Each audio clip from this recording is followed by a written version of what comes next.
Between the Lines, presented by Gatorade, playoff style, playoff victory style.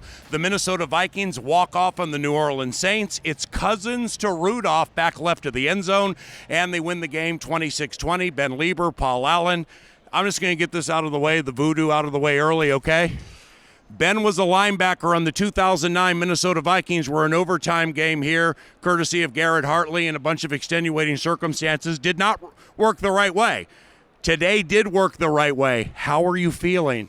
I'm surprised by myself, thinking I had that much emotion when we went into overtime, and I'm like, son of a bee, man. I've been here before. I hope it doesn't end the same way. And I was caught up into it. You know, I really was, and it was, I think, harder for me because I had no control over the game. I can just watch the game, and I'm basically in the same spot and the same on the sidelines as I was as a player. Well, you're a masochist. And it was awesome. I mean, that's why being a fan is fun, though, because why not let yourself get caught up in that moment? Because it could be major disappointment, which fuels you for later on, or it could be major elation, and that's what it was. Had a chance to be right there, right by the touchdown. Watch the team come out there and celebrate. What an awesome victory. Ben, your quarterback and your offensive coordinator, Kevin Stefanski. All right, I'd like to begin here.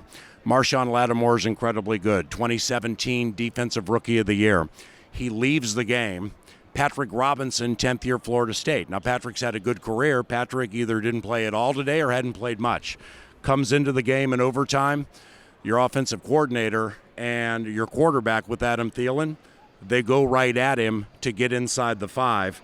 We call that cold-blooded. Yeah, it's cold-blooded, man, and that's what coaching staffs are supposed to do. Everybody up in the booth, when you see a player come out, you want to see who's coming back in, and you want to find a way to exploit that player. And it doesn't happen every single play and every single opportunity because of game circumstances, but that's the perfect opportunity in the situation where you find the backup guy and you go right after him. Give me 1 second. Andre Patterson, defensive line coach for the Minnesota Vikings. First of all, congratulations between the lines, courtesy of Gatorade. 97 and 99 inside on those guards, sack and a half for Everson Griffin. Hadn't seen that this year ever. I mean, it changed the game. Yeah, it was, we were trying to find a way to get those two guys on their guards, and it changed Breeze's demeanor in the course of the game. He likes to step up in the pocket, and seeing 97 and 99 inside made him stay high, and that helped us do it again. Go ahead and hit him with one, Ben. We talk about taking the ball away, and you guys were taking the ball away all the way leading up to this game, and this is a Saints offense that didn't give the ball away.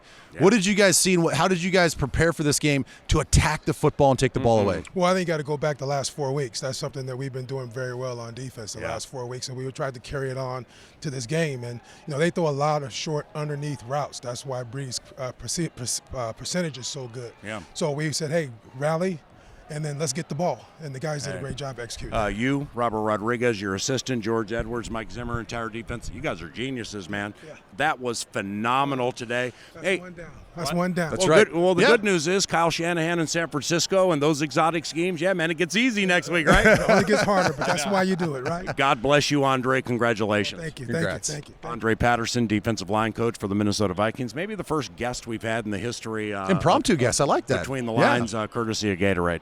Man, there's just so much to talk about. Here's the deal. We are going to have a Vikings game plan this week, which you will be able to watch on TV and see at Vikings.com. Ben Leber is going to be on the radio tomorrow with the Power Trip Morning Show, FM 100.3, KFAN. I am going to be on the radio, KFAN, from 9 until noon.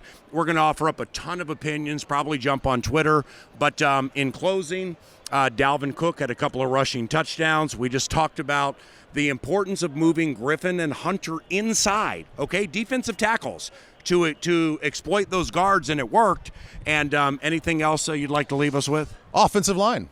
I know that Dalvin was phenomenal today. He hit the hole downhill, got to the line of scrimmage very quickly, and he was doing things that only Dalvin can do. But you got to give it up to this offensive line. They got on the edges of the defensive linemen. They pushed these guys laterally. They opened up creases and running lanes, and they protected Kirk Cousins when they needed to when he dropped back to pass. I thought those 5 guys, including our tight ends, including our receivers on the outside, played their butts off in the run game. Hey, nice job, bud. Appreciate you. You too. Ben Leber, part of the KFAN Vikings Radio Network and the Vikings Entertainment Network, and I'm Paul Allen.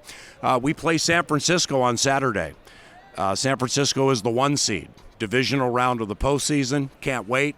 Vikings put a dirty overtime L on the New Orleans Saints today, which triggered yours truly at the end of the game call to say, bonjour, San Francisco, and au revoir, New Orleans Saints.